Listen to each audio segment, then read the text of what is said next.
మీ business ఏదైనా మీ ఊర్లో promotion చేయాలంటే అది సుమన్ టీవీతోనే సాధ్యం. ఇప్పుడే సంప్రదించండి. మీరు పడుతున్న కష్టాలు చూశాం. అందుకే చంద్రబాబు నాయుడు గారు, పవన్ కళ్యాణ్ గారు కలిసి బాబు సూపర్ 6 ప్రకటించడం జరిగింది. ఈ సూపర్ 6 పథకాలను పూర్తి స్థాయిలో అమలు చేయడంలో ప్రభుత్వం పూర్తిగా విఫలమైందని ప్రతిపక్షాలు చేస్తున్న ఆరోపణలకు నేను చెప్పే సమాధానం ఏంటి? ప్రతిపక్షాలు నువ్వు చెప్తూ ఉంటాయి.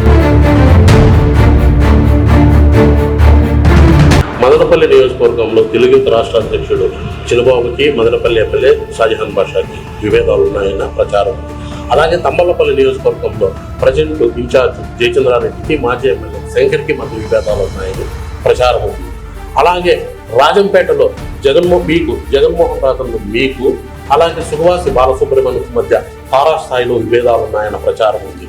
అలాగే రాష్ట్ర మంత్రి మండిపల్లి రాంప్రసాద్ రెడ్డికి ఓవైపు షాజహాన్ బాషాతో మరో కిషోర్ కుమార్ రెడ్డి గారితో కొంత మన విభేదాలు ఉన్నాయన్న ప్రచారం ఉంది. జిల్లా అధ్యక్షుడిగా మీరు వీటిని ఎలా సమన్వయం చేస్తున్నారు?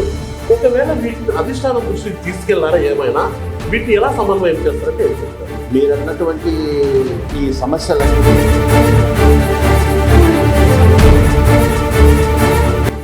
ఇప్పుడు తెలుగుదేశం పార్టీ అధికారంలోకి వచ్చి దాదాపు 7-8 నెలలు అవుతోంది. ఈ 7-8 పాలన గురించి ప్రజల్లో ఎటువంటి అభిప్రాయం ఉంది? ప్రజలు ఈ 7 నెలలు మీరు ఏం చేశారంటే ఏం చెప్తారు? ఈ గత ప్రభుత్వంతో పోలిస్తే ఒక చిన్న కత్తెర కోసం జగన్మోహన్ రాజు సుగవాసి బాలసుబ్రహ్మణ్యము బాహాబాహి తలపడ్డారు. ఒక చిన్న కత్తెర కోసం ఇవన్నీ వైసీపీ వాళ్ళ కృషి అంటారా? ఆ బాహ్యంగా తగలబడ్డం కాదు. మదనపల్లిలో దాదాపు సమస్య పరిష్కరించాలంటారా సార్? 100%. మరి ఇంత సమస్య సాల్వ్ అయిపోయినప్పుడు మీ ఈ ప్రెస్ మీట్ ఎమ్మెల్యే కూడా ఆహ్వానించండి, ఇంకా బాగుండేది. మీరు అడుగుతున్నారు, నాకు తెలుసు. నేను పడమటి ప్రాంత అంటే ఈ పడమటి ప్రాంత మండలాల ప్రధాన ప్రజల కళ మదనపల్లి జిల్లాకు వచ్చేది. అలాగే మీ ప్రాంతంలో కూడా రాజంపేట జిల్లా చేయాలని అక్కడి ప్రాంత ప్రజలు కూడా పెద్ద ఎత్తున ఆశగా ఉన్నారు. ఈ 2 జిల్లాల కళ ఎప్పట్లోగా నెరవేరనుంది? గత ప్రభుత్వం వెల్కమ్ టు సుమన్ టీవీ. నేను మీ ఈశ్వర్ కొక్కంటి. ఈనాటి మన అతిథి జిల్లా తెలుగుదేశం పార్టీ అధ్యక్షులు జగన్మోహన్ రాజు గారు. ప్రస్తుతం ఆయన కార్యాలయంలోనే ఉన్నాం. ఆయన మరిన్ని విషయాలు తెలుసుకున్నాం. సార్ నమస్తే. నమస్తే. బాగున్నారా? బాగున్నాం సార్. ఇప్పుడు తెలుగుదేశం పార్టీ అధికారంలోకి వచ్చి దాదాపు 7-8 నెలలు అవుతోంది. ఈ 7-8 పాలన గురించి ప్రజల్లో ఎటువంటి అభిప్రాయం ఉంది? ప్రజలకు ఈ 7 నెలలు మీరు ఏం చేశారంటే ఏం చెప్తారు? గత ప్రభుత్వంతో పోలిస్తే ఇవాళ పేదలందరూ చాలా సంతోషంగా ఉన్నారు. కారణం, ఆర్థిక వ్యవస్థ నాశనం చేసిపోయినా, డబ్బులు లేకపోయినా చంద్రబాబు గారి రాజనీతిజ్ఞత, కేంద్ర ప్రభుత్వంతో ఉన్నటువంటి సత్సంబంధాలు, తర్వాత అభివృద్ధి, తర్వాత ఈ సుస్థిర పాలన ఇచ్చినటువంటి నమ్మకంతో మనకి పెట్టుబడులు వచ్చాయి.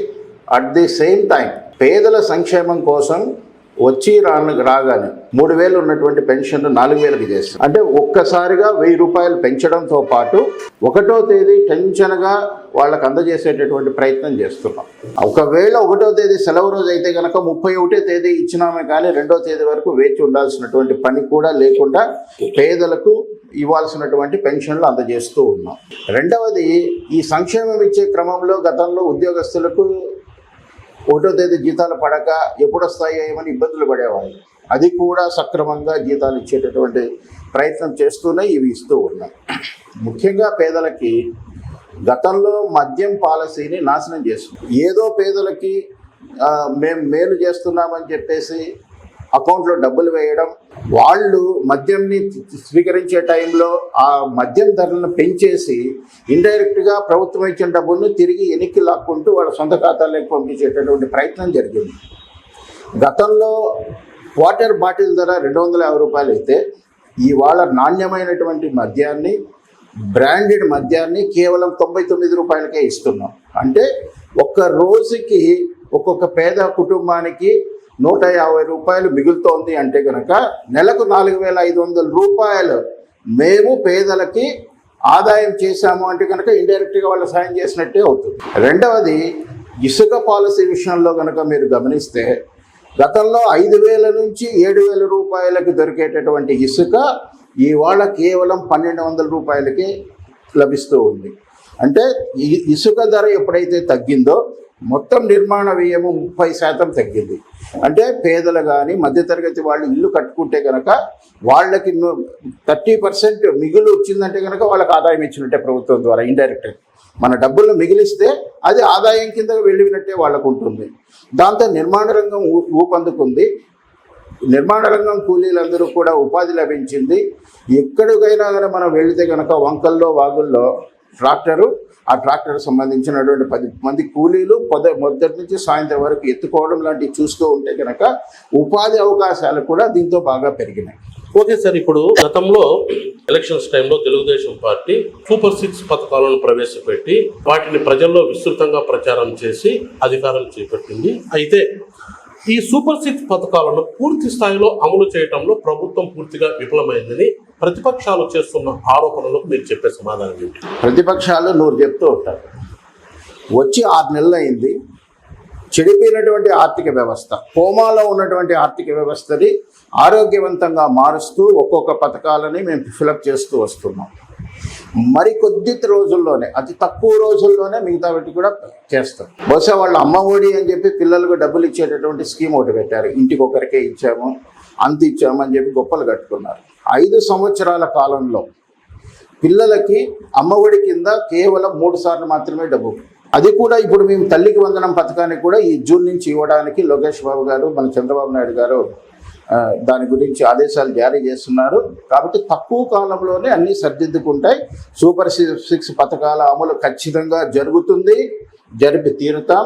కాబట్టి బహు కొద్ది రోజుల్లోనే అన్ని పథకాలు కూడా ప్రజలకు అందుబాటులోకి వస్తాయి. మరో ఆరోపణ ఏం చేస్తున్నది ఏమంటే పెన్షన్ల పంపిణీలో కూడా, పెన్షన్ల మంజూరులో కూడా చాలా మంది అర్హులైన వారిని తొలగించి కొత్త వాళ్ళని జాయిన్ చేయకుండా కేవలం ఊరికే నామకే వాస్తు ఊరికే ప్రచారం చేస్తున్నారు తప్పితే చాలా మంది పెన్షన్లను కూడా తొలగించారని వాళ్ళ ప్రతిపక్షాలు ఆరోపిస్తున్నారు. దీనిపై మీరు ఏం చెప్తారు? ప్రతిపక్షాలు ఆరోపిస్తున్నారు అంటే కనుక వాళ్ళు అక్రమంగా ఒక్కొక్కరికి 3 ఊర్లలో 3 రకాల పేర్లతో, ఇంటి పేరు లేకుండా ఒక పేరు, వెనక సామాజిక పరంగా లేకపోతే కులపరంగా వచ్చేటటువంటి పేర్లను కూడా తొలగించేసి 3 రకాల పేర్లతో 3 ఊర్లలో 3 రకాల పెన్షన్లు తీసుకునేటువంటి అక్రమాలన్నీ కూడా వైసీపీ కార్యకర్తలు తీసుకున్నారు. అటువంటి అక్రమాలలో చేసి ఉన్నటువంటి వైసీపీ కార్యకర్తల యొక్క పెన్షన్లన్నీ పోతున్నాయనేటటువంటి బాధ వాళ్ళకు ఉందే తప్ప నిజమైనటువంటి అర్హులకి పెన్షన్లు తీసేస్తే, ఎంతమందికి అయితే పెన్షన్లు తీసేస్తామో కొత్తగా వచ్చినటువంటి అర్హులకు ఖచ్చితంగా ఇచ్చేటటువంటిది ప్రతిపాదన చంద్రబాబు నాయుడు గారు ఇచ్చున్నారు. అర్హులైన ప్రతి ఒక్కరికి పెన్షన్ ఇచ్చేటటువంటి బాధ్యతను తెలుగుదేశం ప్రభుత్వం తీసుకుంటుంది. అది ఖచ్చితంగా జరిగి తీరుతుంది. అర్హులైన వారికి ఎవరికైనా పెన్షన్ మిస్ అయ్యింది అంటే కనుక మీరు మమ్మల్ని ఆధారాలతో సహా ప్రశ్నించవచ్చు. ఓకే సార్, ఇప్పుడు గత సార్వత్రిక ఎన్నికల్లో తెలుగుదేశం పార్టీ అలాగే జనసేన బీజేపీతో పొత్తు పెట్టుకొని ఒక కూటమిగా ఏర్పడి ఎన్నికల్లో పోటీ చేశారు. ఇందులో భాగంగా అన్నమయ్య జిల్లాలో కూడా రైల్వే కోడూరులో జనసేన పార్టీ పోటీ చేసింది. మిగిలిన అన్ని చోట్ల పొత్తులో భాగంగా తెలుగుదేశం పార్టీ పోటీ చేసింది. ఒక ఎంపీ సీటు మాత్రం బీజేపీ పోటీ చేసింది. ఓకే, అక్కడి వరకు బాగా సాగింది. ఆ ఎన్నికల్లో ఇంచుమించు 2 చోట్ల, అంటే ఒక తమ్మల్లపల్లి, ఒక రాజంపేట తప్పితే మిగిలిన అన్ని చోట్ల, పార్లమెంట్ కాన్స్టిట్యూషన్ తప్పితే అన్ని చోట్ల తెలుగుదేశం పార్టీ విజయం సాధించింది. ఓకే, అక్కడ వరకు బాగుంది. అయితే టికెట్ల కేటాయింపులో, అప్పుడు టికెట్ల కేటాయింపులోనే కొంత రచ్చ జరిగింది. ఆ తర్వాత ఎలక్షన్స్ జరిగి గెలుపొందిన తర్వాత కూడా అన్నమయ్య జిల్లాలో తెలుగుదేశం పార్టీలో ఇదే రచ్చ ఉంది, ఇదే నేతల మధ్య విభేదాలు అలాగే కొనసాగుతున్నాయి అని జోరుగా ప్రసారం సాగుతుంది. దీనిపై జిల్లా అధ్యక్షులుగా మీరు ఏం చెప్తారు?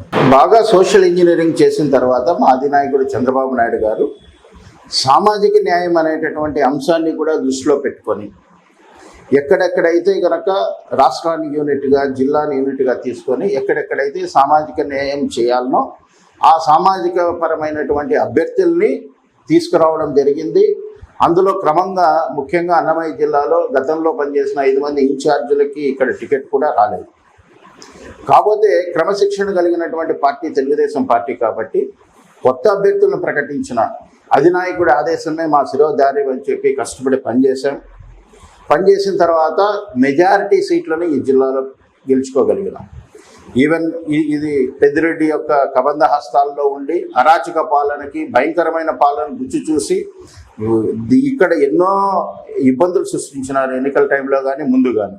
వాళ్ళ యొక్క కేసులు పెట్టడం కానీ, భయభ్రాంతులకు గురి చేయడం కానీ, డబ్బులను విచ్చలవిడిగా ఉపయోగించడం కానీ, ఇవన్నింటినీ కూడా తట్టుకొని కూడా మేము ఇందులో ఈ అన్నమయ్య జిల్లాలో మెజార్టీ సీట్లు సాధించగలిగాం. తర్వాత ఎన్నికలు అయిన తర్వాత కొత్త అభ్యర్థులు అప్పుడు ఎన్నికల సమయంలో కలిసికట్టుగా పనిచేసి విజయాలు తీసుకున్న తర్వాత పనిచేసే క్రమంలో కాస్త కొత్త అభ్యర్థులకి పాత కార్యకర్తలకి మధ్య ఏదైనా కానీ ఏదైనా చిన్న చిన్న సమస్యలు లేకుండా కలిసి పనిచేయాలనేటువంటి ఉద్దేశంతో పార్టీ అభ్యర్థులకి అవకాశం ఇచ్చింది. ఎక్కడైనా కానీ ఇంకా సామరస్యంగా కుదరకపోతే కనుక పార్టీ అధిష్టానం పిలిచి స్పష్టమైన ఆదేశాలు ఇచ్చింది, దిశానిర్దేశం చేసింది.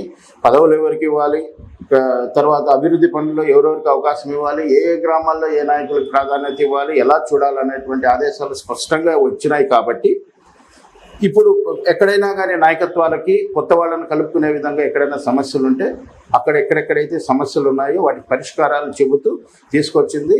కాబట్టి ఇంకా వచ్చే 1 నెలలో 2 నెలల్లో కూడా ఎక్కడ కూడా అభిప్రాయ భేదాలు లేకుండా తెలుగుదేశం పార్టీ అన్నమయ్య జిల్లాలో ఒకటి ఉండి ఏ స్ఫూర్తితో అయితే ఎన్నికల ముందు పనిచేశారో, ముఖ్యంగా అన్నమయ్య జిల్లాలో సాక్షాత్తు మా అధినాయకుని మీదనే కేసులు పెట్టినటువంటి పరిస్థితి. అప్పుడు చాలామంది మా కార్యకర్తలు కేసులు పెట్టి 307 కేసు పెట్టి మీరు మా జత కడితే కనుక మీ కేసులు తొలగిస్తామన్న భయపడకుండా జైలుకి వెళ్ళి ఇక్కడ పోరాటం చేశారు. అదే స్ఫూర్తితో వచ్చే 1 నెలలో మా అధినాయకుని యొక్క ఆదేశాలు, పార్టీ అధిష్టానం యొక్క ఆదేశాలు తీసుకుంటున్నాం. జిల్లాలో మొత్తం అంతా కూడా తెలుగుదేశం పార్టీ ఒకటిగా ఉంటుంది.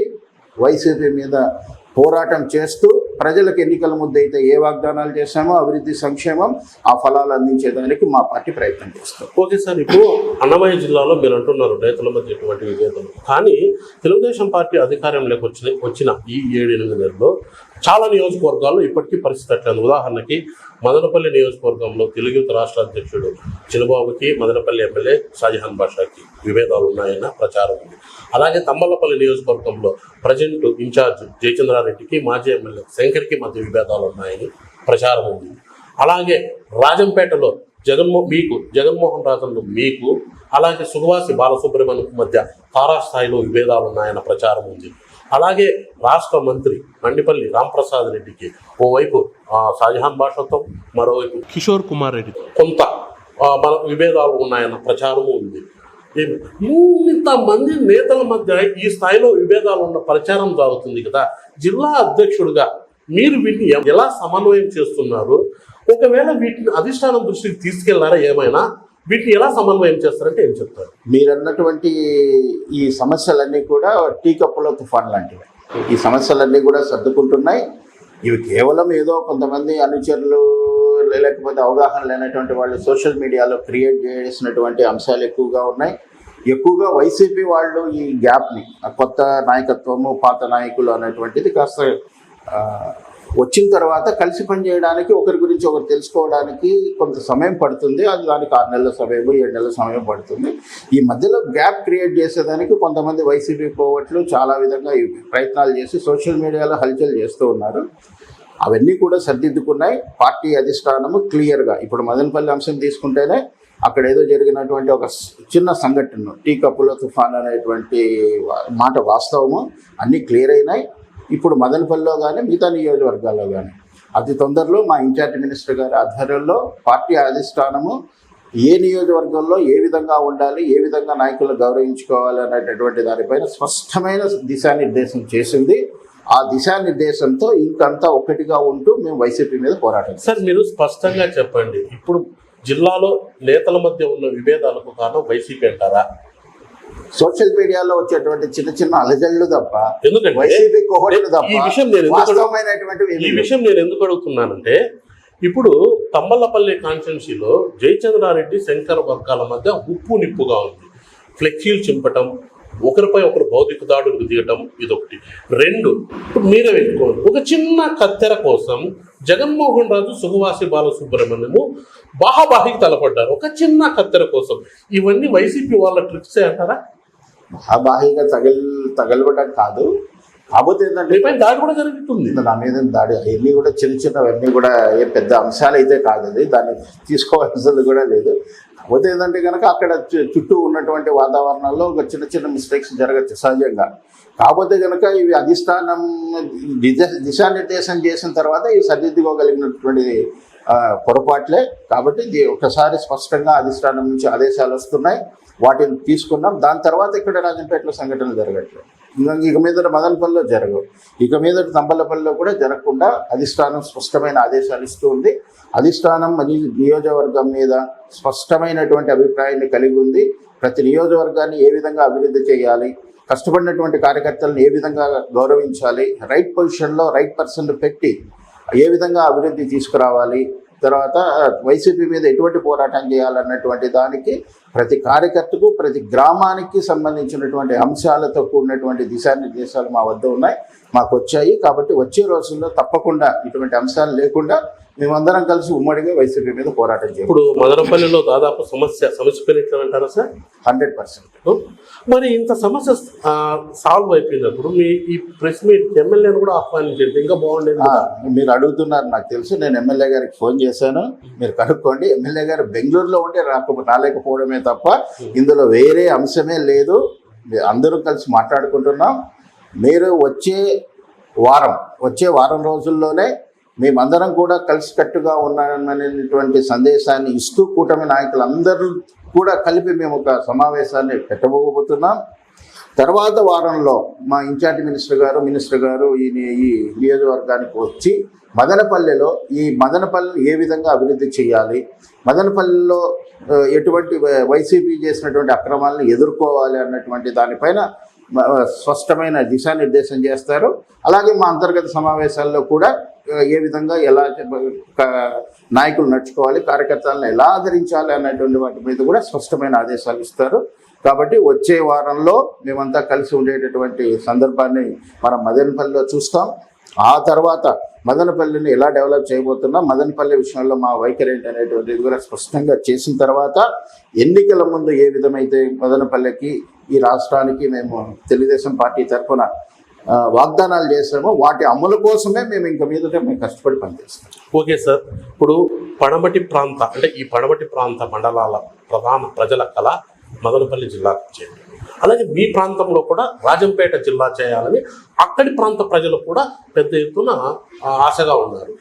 ఈ 2 జిల్లాల కళ ఎప్పట్లోగా నెరవేరను అంటే ఏం చెప్తారు సార్? అంటే గత ప్రభుత్వం అస్తవ్యస్తంగా నిర్ణయాలు తీసుకొని బాగా ఇబ్బంది పెట్టింది ప్రజలందరినీ కూడా. ఇప్పుడు ఉదాహరణకు రాజంపేట నియోజకవర్గాన్ని తీసుకుంటే, రాజంపేట నియోజకవర్గంలో 4 మండలాలు ఒక జిల్లా, 2 మండలాలను ఒక జిల్లా కలిపి 2 ముక్కలు ఆటాడేస్తుంది.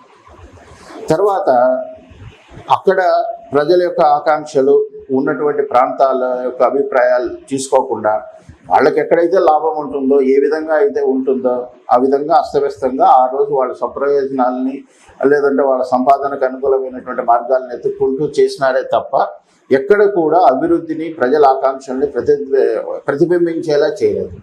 అస్తవ్యస్తంగా ఉన్నటువంటి జిల్లాల పునర్విభజనని చంద్రబాబు నాయుడు గారు స్పష్టంగా చెప్పారు.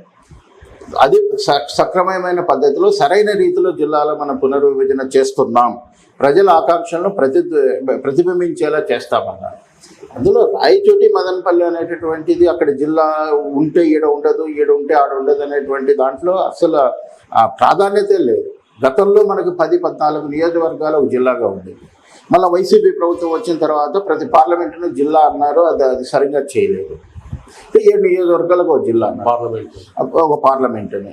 ఇప్పుడు 4 నియోజకవర్గాలు 3 నియోజకవర్గాలు ప్రాంతీయ అవసరాల మీద జిల్లా చేసుకున్న తర్వాత మదనపల్లి జిల్లాగా ఉండొచ్చు, లేదా అటు ప్రాంతాలను కలుపుకొని రాయచోటిని కొనసాగిస్తాం, అలాగే మిగతా ప్రాంతాలను కలుపుకొని రాజంపేటకు కూడా అవకాశం ఉంది కదా. అయితే స్పష్టంగా అవసరాల చుట్టూ అక్కడ ప్రజల ఆకాంక్షలను, తర్వాత అక్కడ ఉన్నటువంటి నేటివిటీని ఆధారంగా చేసుకొని ప్రజలకు అందరికీ న్యాయం జరిగే విధంగా, అభివృద్ధి జరిగే విధంగా చంద్రబాబు నాయుడు గారు మంచి నిర్ణయం తీసుకుంటారు. త్వరలోనే కళ నెరవేరుతుంది. ఓకే సార్, ఇప్పుడే నాకు వచ్చిన సమాచారంలో కొన్ని చోట్ల, అంటే అన్ని చోట్ల నేను చెప్పను కానీ కొన్ని చోట్ల ఎమ్మెల్యేలు, అక్కడ అధికార పార్టీ ఎమ్మెల్యేలు అంగన్వాడీ పోస్టులు కానీ ఇతరితర పోస్టులు కానీ అమ్ముకుంటున్నారు, డబ్బులు తీసుకొని అమ్ముకుంటున్నారని ప్రతిపక్షాలు కొంత ప్రచారం చేస్తున్నారు. దీని మీద మీరేం చెప్తారు? ప్రతిపక్షాలు సోషల్ మీడియాలో విపరీతమైనటువంటి ఆరోపణలు చేస్తూ ఉంటారు. గతంలో చూసాం, ఏదో లేనటువంటి ఒక డైమండ్ను కూడా తిరుమలకి దేవుణ్ణి కూడా వదలకుండా అదేదో పింక్ డైమండ్ అనేటువంటిది పెట్టారు. ఇవాళ అది కూడా లేదు. కాబట్టి అపోహలు సృష్టించడంలో, గ్లోబల్స్ సృష్టించడంలో అధికార పార్టీని దుమ్మెత్తి పోవాలంటే కనుక ప్రతిపక్ష పార్టీకి సోషల్ మీడియా పవర్ను, విచ్చలవిడితనాన్ని అవలంబిస్తూ ఉంది. కాబట్టి ప్రతిపక్ష పార్టీలు చేసేటటువంటి ఆరోపణలే తప్ప ఒకవేళ వాళ్ళ ఆధారాలు ఉంటే ఇంకెంత ఆగితం చేసేవాళ్ళు. ఆధారాలు లేవు కాబట్టి ఊరికే ఏదో లేనిపోయిన మాటలు చెప్తున్నారు. కానీ ఆధారాలు ఉంటే వాళ్ళు చేసే ఆగితాలు తట్టుకుంటామో చెప్పండి. కాబట్టి ఇవి కేవలం ఆరోపణలే, ఎక్కడ కూడా అలా జరగదు. జరిగిందని తెలిస్తే ఈ ప్రజలకు ఇచ్చినటువంటి అభివృద్ధి సంక్షేమం బాటలు పట్టడానికి ఎవరైతే ఇబ్బందులు పెడతారో వాళ్ళందరినీ పిలిచి అధిష్టానం చక్కదిద్దేటటువంటి బాధ్యత తీసుకుంటుంది. కాబట్టి పొరపాటున ఒకవేళ అటువంటివి జరగవు, జరిగిన అధిష్టానం చక్కదిద్దు. ఓకే సార్, ఇప్పుడు గత ఎన్నికల్లో అంటే తెలుగు పార్టీ అధికారంలోకి వచ్చి చాలా మంది కార్యకర్తలు పోరాడారు, యుద్ధమే చేశారు, యుద్ధం ప్రాణాలను పణంగా పెట్టి పోరాడారు. అయితే అధికారంలోకి వచ్చిన తర్వాత చాలా మంది కార్యకర్తలు ఇంకా నిరుత్సాహంగా ఉన్నారు. చాలా మంది తమకు న్యాయం జరగలేదన్న కొంత అసంతృప్తిగా ఉన్నారు. అటువంటి కార్యకర్తలకు పార్టీ ఏ విధంగా అండగా నిలుస్తుంది, వారికి ఏ విధంగా న్యాయం చేస్తుందంటే ఏం చెప్తారు? ఇప్పుడు మాకు మంచి ఈ దేశంలో ఎక్కడా లేనటువంటి మెజార్టీ ఇచ్చారు ప్రజలు. ముఖ్యంగా అత్యద్భుతమైనటువంటి మెజార్టీని ఇచ్చిన తర్వాత ప్రజల ఆకాంక్షలు నెరవేర్చే విధంగా ఈ బాగలేనటువంటి ఆర్థిక వ్యవస్థను ఒక పక్క బాగు చేస్తూ మరొక పక్క ఈ రాష్ట్రాన్ని ఏ విధంగా ముందుకు తీసుకెళ్లాలన్నటువంటి దాంతో మొదటి 6 నెలలు ప్రజల కోసం విపరీతమైనటువంటి కృషి చేసినటువంటి మాట వాస్తవం. ఇంత అధికారంలోకి రావడానికి మా కార్యకర్తల కృషి కూడా ఖచ్చితంగా ఉంది. ఈ కార్యకర్తలకి న్యాయం జరుగుతుంది. మీరు కనుక గతంలో ఇప్పటికి ఇచ్చినటువంటి పదవులు కానీ, కార్పొరేషన్ చైర్మన్లు కానీ మనం కనుక పరిశీలించినట్లయితే సామాన్య కార్యకర్త నుంచి ఎవరైతే కష్టపడినారో వాళ్ళకి చైర్మన్ పదవులు కూడా వచ్చాయి. మా యూనిట్ క్లస్టర్ ఇన్ఛార్జీలకి, యూనిట్ ఇన్ఛార్జీలకు కూడా చైర్మన్ పదవులు ఇచ్చినటువంటి పరిస్థితి తెలుగుదేశం పార్టీలో ఉంది. ఎక్కడో పెద్ద పెద్ద నాయకులకు కాదు, కష్టపడినటువంటి కార్యకర్తలకు పనితీరు ఆధారంగా right person in right position అనేటువంటి దాంతో ఇప్పటికి పదవులు వచ్చాయి. ఇక్కడ కూడా ఒక నియోజకవర్గానికి ఒక కార్పొరేషన్ డైరెక్టర్ అన్ని పదవులు వచ్చాయి. మీరు కనుక స్పష్టంగా చూస్తే కష్టకాలంలో ఎవరైతే నిలబడ్డారో, ఎవరైతే పార్టీకి వెన్నుదన్నుగా నిలిచారో వాళ్ళకి ఈ పదవులు వచ్చాయి. మీకు ప్రతి నియోజకవర్గానికి 1-2 పదవులు ఇప్పటికీ కార్పొరేషన్లు ఇచ్చారు. మీరు వాటి పరిశీలించిన తర్వాత చెప్పండి, నిజమైనటువంటి కార్యకర్తకు న్యాయం జరుగుతుందా లేదా. భవిష్యత్తులో కూడా నిజమైనటువంటి కార్యకర్తకే న్యాయం జరుగుతుంది తప్ప షోపీసులకు మాత్రం ఎటువంటి పరిస్థితుల్లో తెలుగుదేశం పార్టీ అవకాశం ఇవ్వదు. ఆ అవకాశం ఇచ్చేటటువంటి విధంగా ఏ నాయకునికి పవర్స్ ఇవ్వలేదు.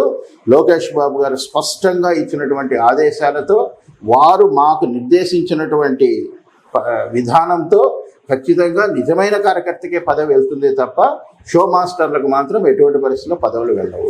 ఓకే సార్, ఇప్పుడు జగన్మోహన్ రాజు జిల్లా అధ్యక్షులుగా బాధ్యతలు చేపట్టినప్పటి నుంచి ఇక్కడ ఆరితేరిన కొంతమంది తెలుగుదేశం పార్టీ నాయకులు ఈ అసంతృప్తి జగన్మోహన్ రాజులో ఉన్నా కూడా బయటకు చెప్పలేక, ఎందుకంటే పాపం జగన్మోహన్ రాజు చాలా మెతక వ్యక్తిని, దీన్ని కొంతమంది అవకాశంగా తీసుకుని ఓ చిన్న ప్రచారం ఉంది, నిజమేనంటారా?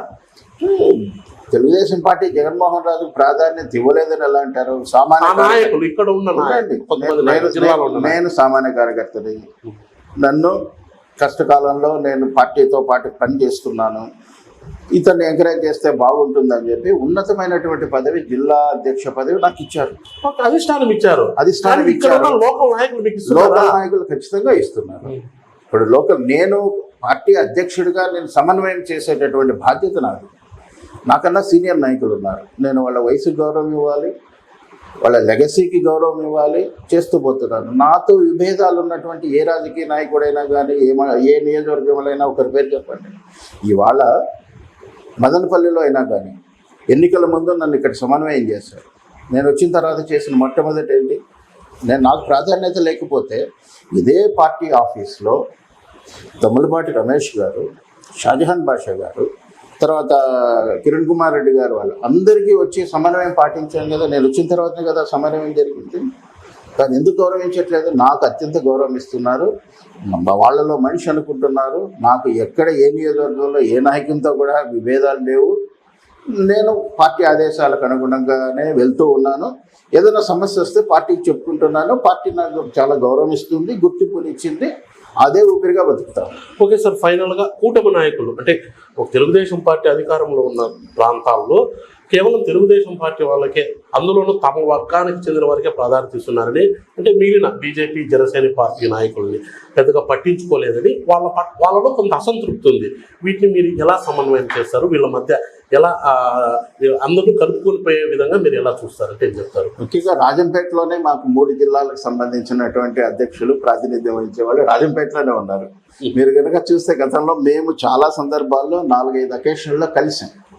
సాయి లోకేష్ గారు, శ్రీనివాసరాజు గారు కానీ, నేను కానీ అందరం కలిసి ఎక్కడైనా కానీ ఉన్నాయి. ఇప్పుడు రాజంపేటలో చెరువు నీటి సంఘాలకు బీజేపీ వాళ్ళకి దాదాపు 6 చెరువులు ఇచ్చాయి. కాబట్టి పార్టీ ఆదేశాల మేరకు ఏమైతే కనుక ఎలా వాళ్ళకి ప్రాతినిధ్యం ఇవ్వాలో అలా ప్రాతినిధ్యం ఇస్తూనే ఉన్నాం, కలుపుకుంటూ పోతున్నామే తప్ప మా మధ్య విభేదాలు ఎక్కడ కూడా లేవు. ఒకవేళ చిన్న ఉంటే కనుక మేము జిల్లా అధ్యక్షులు సమన్వయం చేసుకుంటున్నాం, అక్కడికక్కడే సాల్వ్ చేస్తున్నాం. ఓకే సార్, ఫైనల్గా అన్నమయ్య జిల్లాలో రెడ్ బుక్ ఎప్పుడు ఓపెన్ చేస్తారు?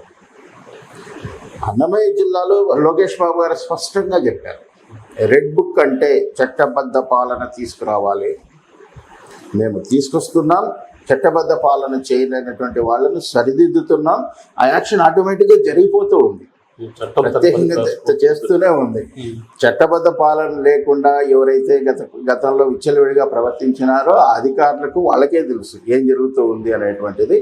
ఇప్పుడు కూడా పాలన అదే చట్టబద్ధ పాలన చేస్తేనే మేము బాగుంటామని ఇవాళ అధికారులు చాలా హ్యాపీగా ఉన్నారు. ఉద్యోగస్తులందరూ అధికారులు చాలా హ్యాపీగా ఉన్నారు. గతంలో ఉన్నటువంటి ఒత్తిడి మా మధ్య లేదు, గతంలో ఉన్నటువంటి అరాచక పనులు మా దగ్గర చేయించడం లేదు అంటూనే ఇంకో పక్క భయపడుతున్నారు. గతంలో ఆ నాయకులు చేశారు కదా, అదేమన్నా మా చుట్టూ చుట్టుకుంటుందా అని చెప్పేసి ఇప్పుడు పాప ప్రక్షాళన చేసుకోండి. ఒక అన్నమయ్య జిల్లాలోనే మీకు ఉదాహరణ చెప్తే, గతంలో దాదాపు 2,35,000 ఎకరాలను అన్నమయ్య జిల్లాలో ఫ్రీ హోల్డ్ చేశారు. టీకేటీ భూముల్లో రిజిస్టర్ చేసేదానికి చేశారు. ఇప్పుడు ఉన్నటువంటి మన కలెక్టర్ గారు నిబంధనల మేరకు ఫ్రీ హోల్డ్ చేశారా లేదా అని మాత్రం ఆఫీసులో కూర్చొని చెక్ చేయమంటే గనక, నిబంధనలకు అనుగుణంగా జరిగాయా లేదా అని మాత్రమే రీచెక్ చేయమంటే గనక 1,30,000 ఎకరాలు తప్పుడు మార్గంలో ఫ్రీ హోల్డ్ చేయబడ్డాయి. వాటిని సక్రదిద్దినాము అంటే గనక రెడ్ బుక్ పనిచేస్తున్నట్టే. ఎవరైతే నిబంధనలకు విరుద్ధంగా 1,35,000 ఎకరాలను ఫ్రీ హోల్డ్ చేసేదానికి సహకరించినారో అధికారుల మీద కూడా చట్టబద్ధమైన చర్యలు ఉంటాయి. ఆ చర్యలు ఉన్నప్పుడు రెడ్ బుక్ పనిచేసినట్టు. ఓకే సార్, మీ అమూల్యమైన అభిప్రాయాలు పంచుకున్నందుకు మీకు మరొకసారి మా ధన్యవాదాలు. Thank you sir, thank you very much.